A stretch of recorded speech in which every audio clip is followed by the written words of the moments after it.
from those conversations, from that negotiation, from that place. So when you're thinking consent maybe is not sexy, consent is the most sexiest thing on this planet, because that is what creates the play space for everybody to have a good time. Welcome to My Orgasmic Life Podcast, a show where we talk about sex, love, relationships, and kink. And of course, my favorite part, I share with you my very graphic, very juicy, and always entertaining orgasmic life. I'm Gaia Morrissette, your hostess, and your holistic sexual wellness specialist, your trauma healer, your BDSM expert, and of course, your pro-dominatrix. The show was inspired to inspire you to support your orgasmic living. Remember, always check the content warning before you listen, and make sure you're listening where no one else can hear it, because you never, ever know what I'm going to say, because I always come with an explicit graphic content warning. Now, strap in and enjoy the show. So I hope you listened to in our intro, and we talked about checking out the content warning, because we have another Confessions of a Pro-Dominatrix. And I have one of my favorite partners in crime in our consensual world domination plan, Mistress Cherry. So I'm so excited. So we are going to talk today about consent and consensual non-consent. And that's our topic for today. And we're going to get into some juicy conversations. And remember, I always come with content warning. Now it's ×2, because there's me and Cherry. So welcome, Mistress Cherry, to the show again. Welcome. Thank you for having me. I'm so excited. Episode 2. This is like, woo, we're on fire. Love it. I love it. Yeah. I love confessing to you. Oh, I know, right? Goddess. Yeah. I do. Make me tell all my, deep, dark secrets. You bring it out in me. But I'm excited to talk to you about consensual, non-consensual, CNC, and RAC, because it's so important, right? Yes. We laugh, we have a lot of fun, but it's so important. So the reason that we want to really we're going to drop really deeply into this today is so that every episode after this, where you and I are having a conversation, we can just refer to, remember to watch episode, whatever the number this episode is going to be, so that because when we get into our sadist side, both of us, we start sounding very, very wicked. That was your word this morning. And was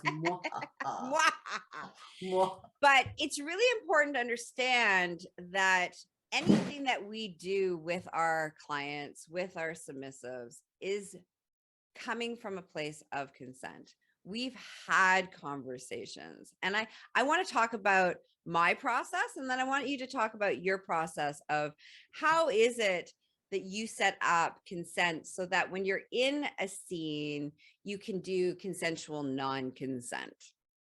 So do you want me to go first? Or do you want to go first? Oh, go ahead. Okay. Okay. So I have a very extensive process of vetting and conversations and setting up the stage. And so I have a hard limits list that I believe is like 8 pages long. It's like every kink activity and BDSM activity that you can think of. And I have my potential play partners, subs, and clients fill this out. And it's basically your whole life story, everything you would have thought you wanted to do, things you didn't even know exist. And so then we go through it with one by one. And that process can take up to 3 hours of a conversation about each one of those activities. And not just the activity of whether or not it's a hard limit, whether it's an arousal, can it be used as a, so I'm going to use some language here. So hard limit being like absolutely never going to happen. Soft limit being like, it's not really my thing, but you can use it to course correct or do some punishment. And then there's arousal levels in which it's like, I absolutely need that to happen. And then there's just, we need to have a conversation and negotiate this before we are going to explore this. And each one of those activities has different degrees to it. So for example, let's just take bondage. Well, light bondage could mean a lot of things. So I would then have a conversation with the person talking about, well, what kind of light bondage? What about the bondage creates arousal response? What kind of things are your, what level is yes and what level is no? And so we go into this, like I said, it can be up to 3 hours. Then I have my lovely little file of all the things that my client and my submissive want and desire, and things that are safe and not safe. And I find out if they have any physical trauma and emotional trauma and psychological trauma, and like we go into this. So by the time this session is done, I know the person inside and out, and we've negotiated every potential possibility. So then when I actually play with my submissives or my clients, I already know what can and cannot happen. And if there's something that is kind of on the question mark, then that I wanted to explore with my submissive, then I would have a conversation because we'd already established that. So that's my process, so that when I go into a scene, and if I slap my client across the face and I call them a nasty name, I know they're okay with that. Like, we've already established that that's okay. Even the language that I use is okay, that it's not going to trigger them. It's not going to traumatize them. So that's the level of consent that I negotiate beforehand, like in the very beginning. And then we can do consensual non-consent, because I've already gotten what that looks like. And then every 6 months, we'll revisit that hard limits list, because as people sexually develop, that changes for them. So sometimes those things that were like a 0 or hard limit, they're like, oh, well, maybe it could be a soft limit, or, oh, actually now I really crave that and fantasize about that. So we reevaluate every 6 months to a year. So that's me. What about you, Mistress? I love that. So you bring up a good point when we share our stories, and as I meet different submissives and clients, is that people need to realize as dominatrixes, we're very different, right? We bring different things to the table. So your process is fabulous, I will say. I love that. So yes, my process is definitely of a different variant.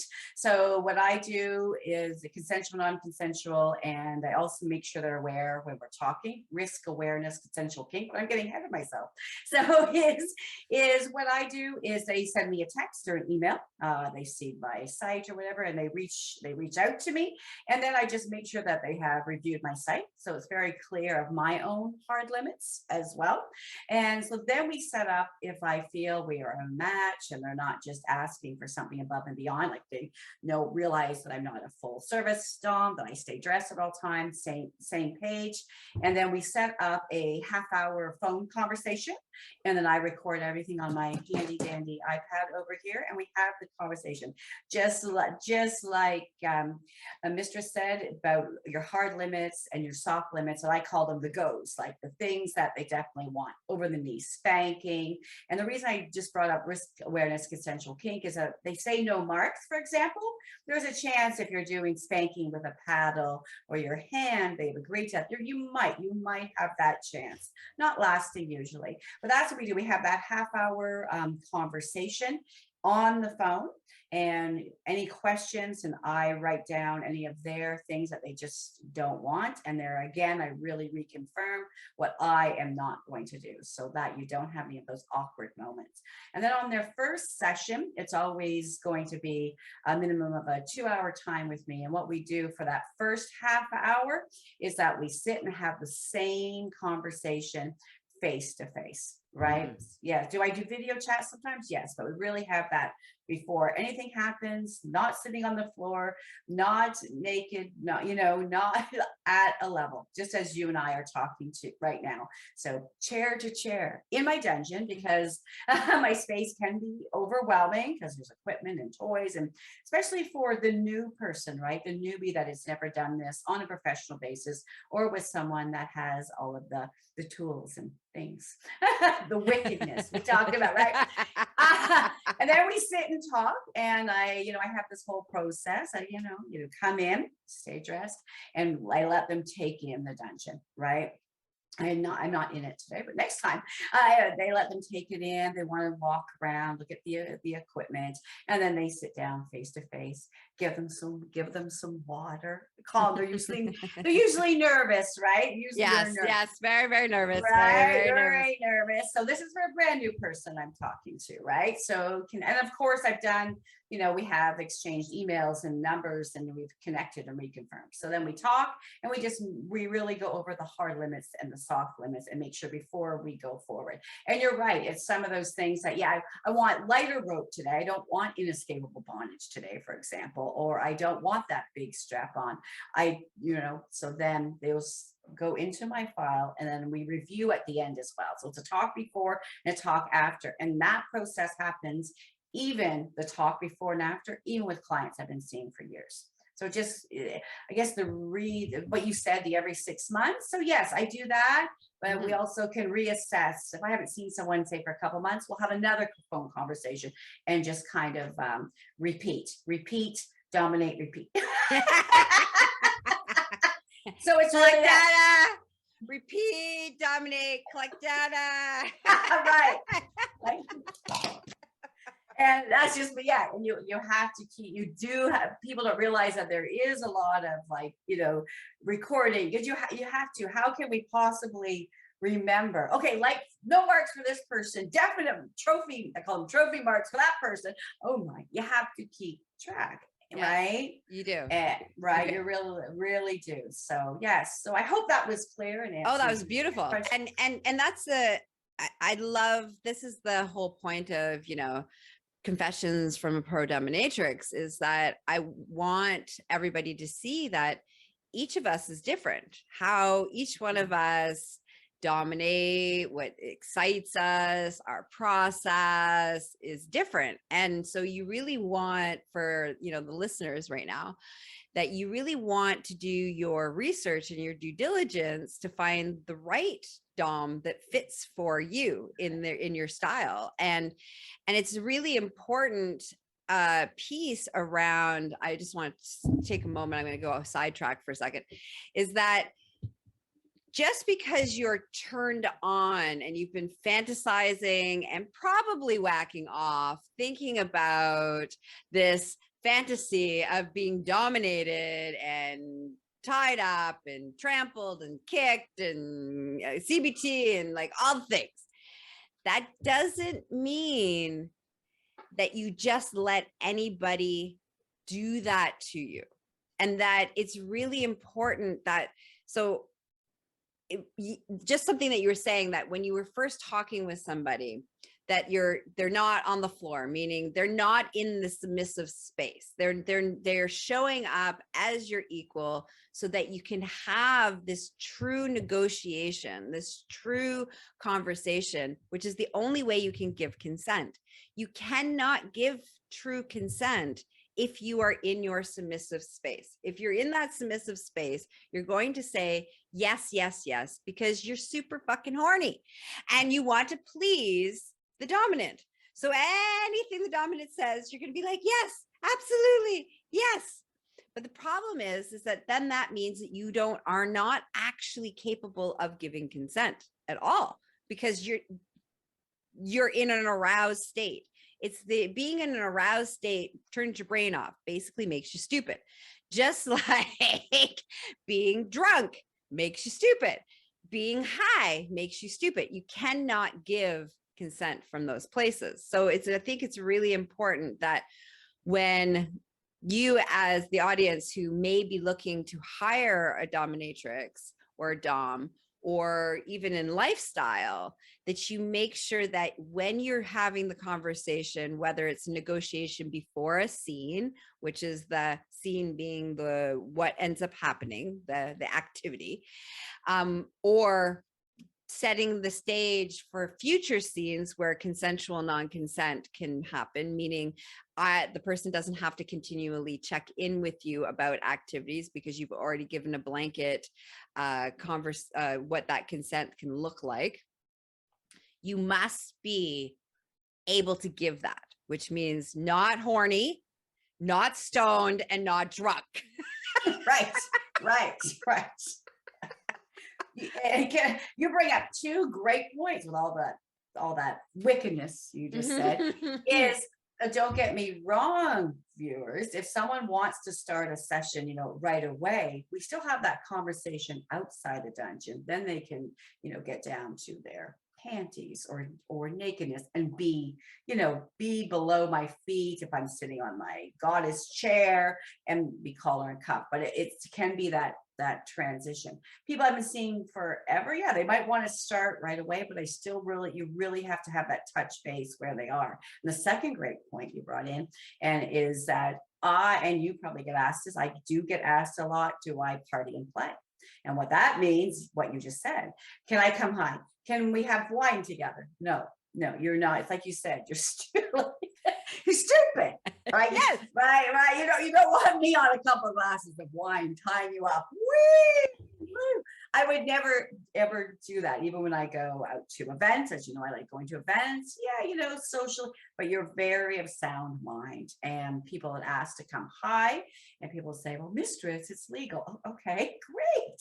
That's great. But in here, you do not come high, because for all the reasons that you said, Mistress, that you just cannot be of sound mind, right? Yeah. And then and I think we could do a whole other I think we should do a whole other episode on being under the influence and playing, and the worries and the concerns and the dangers that can happen, because I've seen some pretty dangerous shit go down when people are under the influence. So I'd really like to dedicate a whole episode into the importance of that whole, intoxication and play in the realm of kink, because I think that's really important conversation to have.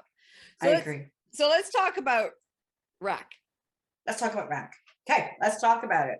Risk awareness. Oh, wow. Risk awareness, consensual kink, and it could be, it's a whole topic, right? So that it's like anything, right? It's like anything that you do, you go skiing, there's a chance of something happening. So same with us, with us individually in our sessions, things can happen, right? So someone says absolutely no marks, but I want to feel the impact of that beautiful paddle you have, Mistress, that we talked about during our chat, right? So there is a chance, if that person is saying, you're doing the number 1, 5 being the hardest, I want a 5. That is a chance that client submissive needs to be aware that it could leave a mark, right? Everyone marks differently. You mark differently. I mark differently. Skin's different. It's, how tired you are, how tired you're not, right? And just being aware. With that being said, always be well rested. But yes, is really being aware that things could happen when you do I do a lot of bondage. Yes, I always have safety shears and that ready, but if you're not hydrated enough, which I try to make sure that, yes, some things could happen. And I think also with what comes in with risk awareness, consensual kink, is if someone is woozy or not feeling well, that I call the scene. If someone, I have had it a few times, if someone's just not feeling well because they didn't follow my directions or weren't able to eat because they were nervous, excited, that if someone is feeling woozy, or yes, will feel pass out or just not themselves, then I will call the scene. Some people say, no, I'm fine. And you want to be that trooper, that submissive trooper. Oh, I'm fine, Mistress. Tie me back up. So I call it. So that kind of, I think that's important to know with the risk awareness consensual kink, that I'm also aware that I'm in control of it. And the most important thing to me, when I'm doming a submissive, right, or a client, or my personal study, is safety, right? That is this whole thing, and we could talk, right? Is that whole safety? I talk about the safety share. So that's it. I'm sure you can expand on the risk, the rack, right? But it's just people being aware that things can happen because we're dealing with ropes and whips and change and subspace, which we'll talk about. Yeah.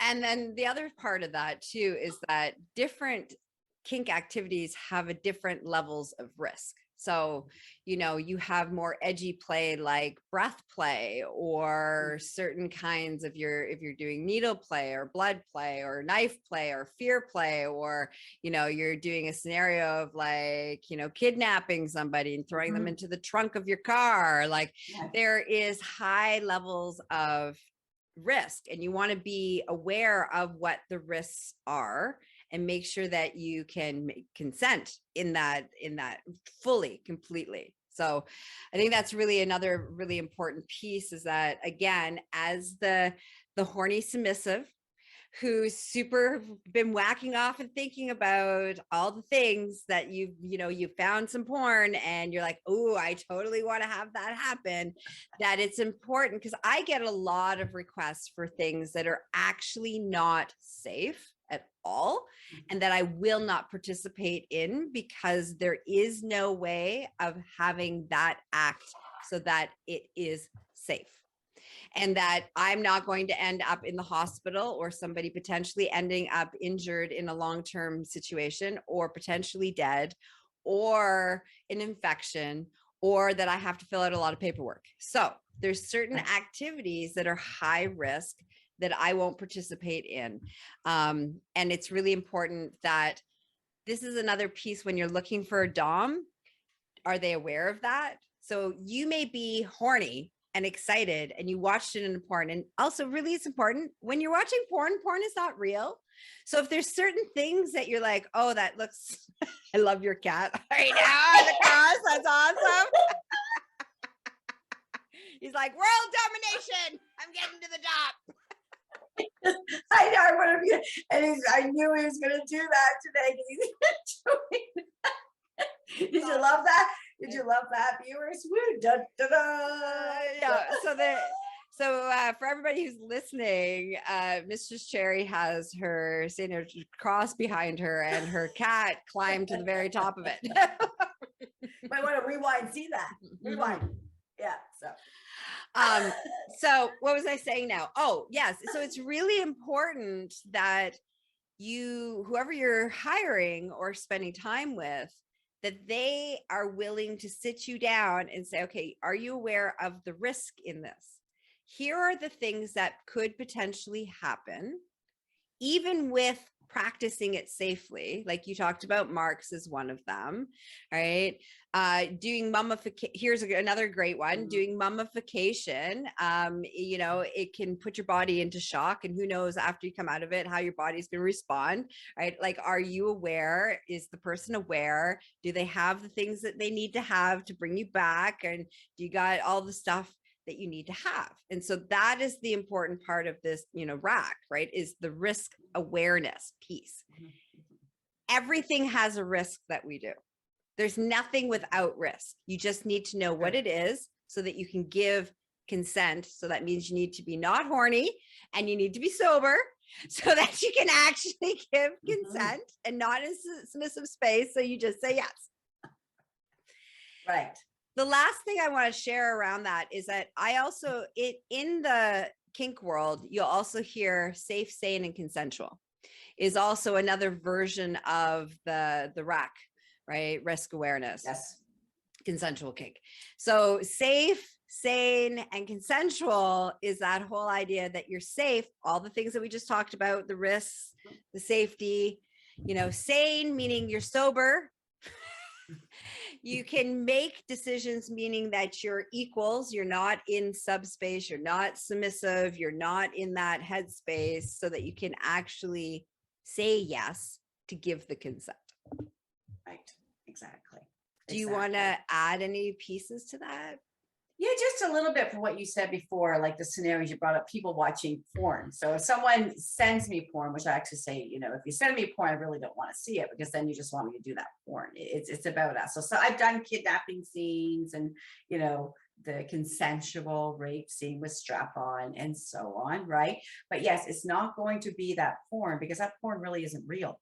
No. Right. So but we can make it hot and, you know, but those are scenes I want to bring up with the safe and sane and consensual too, is that those are big conversations. I have done those scenes, right? I don't throw someone into a van because I don't have a van, but it's like, if anything's going to happen, it's going to happen here where I feel safe.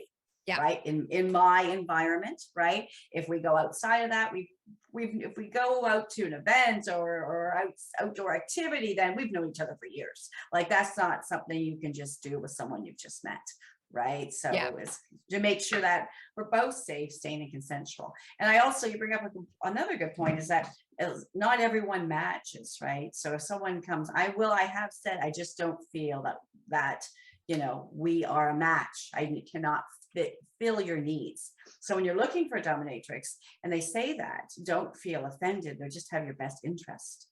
Yes, right? That's actually really good. If they say we're not a good fit, it means that they're really paying attention. Mm-hmm. They really care about your best interest at heart. And it's not about the money. It's about making sure that it is going to be a good fit and you want it to be a good fit. So yeah. Yes, I love that whole don't be offended. It's actually much better for somebody to say, no, that's not my thing, than it is for them to say yes. And then you end up in a situation that's not healthy and happy and everybody's not good with it because that wasn't their thing. You're right. You bring up breath play. I don't do breath play with the choking and the breath and the bag. I do one, like I don't ever do the bag ever, right? Ever. But I just do, you know, over my gloved hand or my, you know, it's not the extreme breath play. It's not because I'm not capable of doing that. It's because I don't feel it is safe. Because right. Yeah. And also with the safe and sane, I also, and you probably do too, I ask everyone any, you know, physical or medical issues too, right? Yes. And I asked even and I go into their history. For me, it's really important because I do a lot of stuff with psychological mind fucking, which is kind of my jam, right? It's like, right. That's the thing I really love doing. And so in order for me to navigate, you know, fucking with my clients' brains, I need to know, does their trauma, is there triggers, is there past, and this is really important, is there past physical, emotional, sexual trauma? Because if there is, I need to know what that is so that I can navigate around those places in the scene.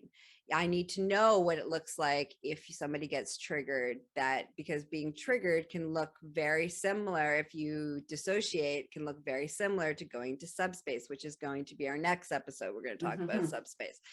So it's very, very important for me is that back history and that creates that feeling of safety and security for me, that I can navigate the scene and the situation where there is no harm, because that for me on my own personal level is that's my mode of mode of operation, basically, is I do no harm to myself, no harm to others. And when I say harm, I don't mean like slapping somebody across the face or, you know, kicking them in the balls. That was all consensual, but no long-term damage. Right. It's important. Right. No long-term injuries, no long-term harm, no long-term damage, emotionally, psychologically, and physically for me. Yeah. Yes. Yeah. And me as well. Absolutely. And when I tell people, when they want that, we bring up the I like to do mind fuck as well.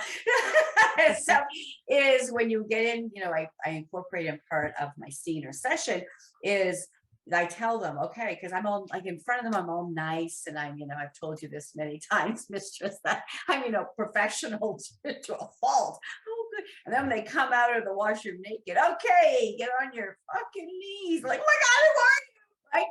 So anything I call them or say or do, we've talked about it. right? Yeah. So we've taught it's consensual. I'm going to call you names. It comes from a good place. It's not because I'm mad at you or don't like you. It comes from that heart place to get you into that subspace. Like you said, we're going to talk about on the next episode. Yeah. And I think, and again, it's that room. I just want to remind the audience that, as you can see, we're talking about how important safety, consent, conversation, negotiation, these things are crucial for us in order for us to hold the space, to allow our submissives to feel safe to surrender. And so these are all the steps that we put into place. These are all the moving pieces that are going on. And I can only speak for myself, but I'm pretty the reason that I'm hanging out with Mistress Cherry is because she navigates the same way, which is that the whole time I'm doming in a scene, I have this mental notes of, I know this client, I know what arouses them, I know what doesn't arouse them, I know what they're okay with, what they're not okay with, I know what their trauma is, I know what I'm doing, because we spent the time getting to know each other. And that is what makes the scene, so when you're actually in the scene, so hot, is that I got you. The submissive can surrender because I got you, but I got you because I got all of that information and I created that safe space for you. And that only happens from those conversations, from that negotiation, from that place. So when you're thinking consent maybe is not sexy, consent is the most sexiest thing on this planet, because that is what creates the play space for everybody to have a good time and nobody to get injured or hurt or traumatized. I agree. Gave me goosebumps, because that's what I say to my clients. I gotcha. We're good. And you may is as well, is it makes it sexy. People think, oh, all this, some people, just very, very few. Oh, are you knocking the edge of it? No, you're creating more of an edge. You're creating more sexiness, more hotness, more turned on. If I know exactly what to do with a certain client, then yeah, we can just go with it. And imagine if you're bringing in another dom to work with you, then you're doing all this. I just had a double dom scene last weekend. So you're doing all of this so that I can, I know the client a lot more than she does because I've had years with this person. But yeah, you can make it more sexy. You can make it hot, right? You can, she knows you fill them in as much as you can, but you are there for them. You got them. You got them. You got them. Yeah, absolutely.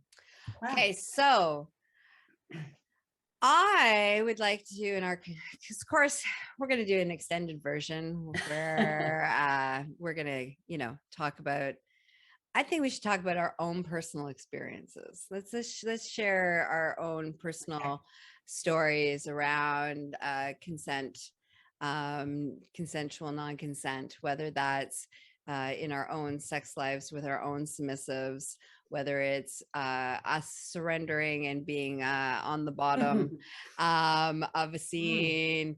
So that's what we're going to do in our extended version. Right. I love it. Let's do it. Yes. So how can people, before we go into our extended version, how can people spend, like today, a lot of times we talk and we gossip about our clients. But today I thought it was very important that we really just did more education about how we show up so that people could have an opportunity to get to know us better. And when we are doing our evil, maniacal laughter, and you're talking about horse whipping, and I'm talking about kicking people in the balls, and I'm like, that So what you're saying, Mistress, is watch this episode 2, then go back to 1. Yes. Come watch this episode and listen to this episode, and then rewatch the first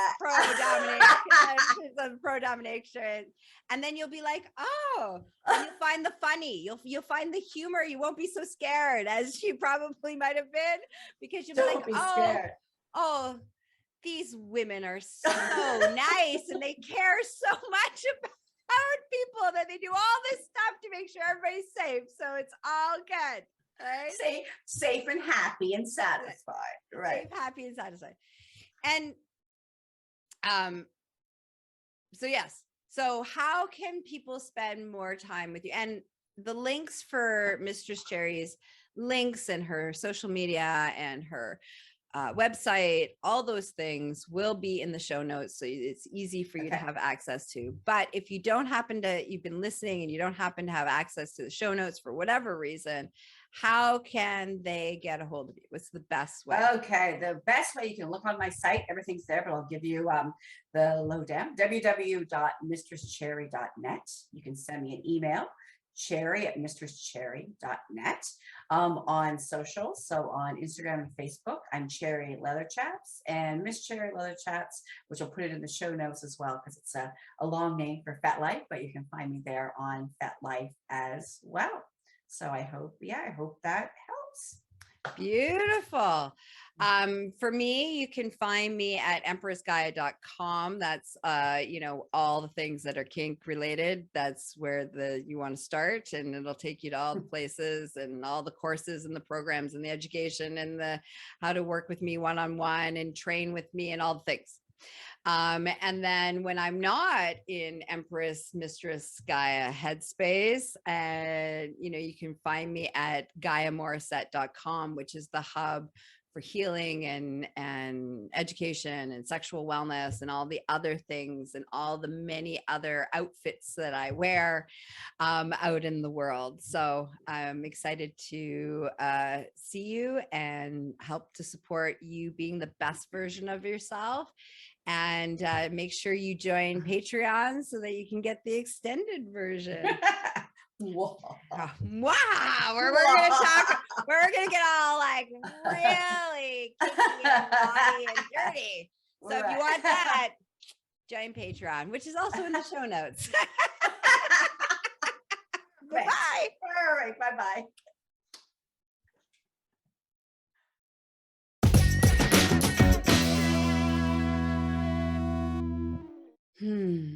Well, I hope today's episode inspired you, encouraged you, and of course, made you feel tingly inside.